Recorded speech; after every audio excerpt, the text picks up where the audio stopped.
Ryan Howard came out of the hospital Saturday and smacked a 3-run pinch hit home run. But flu symptoms returned after the game, and Howard again checked into the hospital. He was out of the hospital by game time, but not available to Charlie Manuel. That ends the longest consecutive game streak that was going in the majors at 343. Phil's trying to get it done against Jeremy Guthrie, and Greg Dobbs doing it. 4th home run for Dobbs, and the Phillies jump out in front 1-0.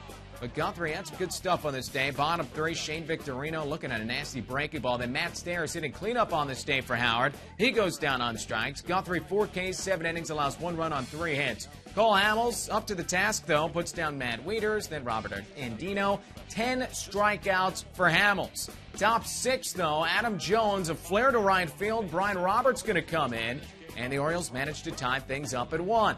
Top 7, another flare, this off the bat of Ty Wigginton. Melvin Mora hesitates, then tries to head to third base, and Shane Victorino, a strike to third, able to get his man to the top of the 8th.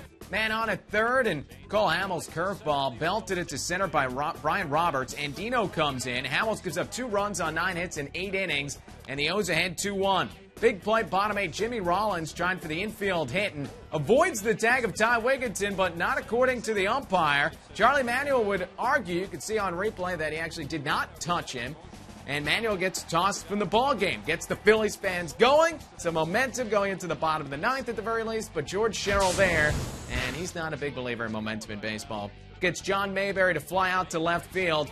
Sherrill earns his 15th save, and he's been on a roll. He's allowed only 1 run in his last 18 innings while converting 11 straight save opportunities. So the O's earn the sweep as they send the Phillies to one of their worst homestands in club history. 1-8. They lost their last 6 games of the homestand. Jeremy Guthrie the win outdoes Cole Hamels, who falls to 4-3.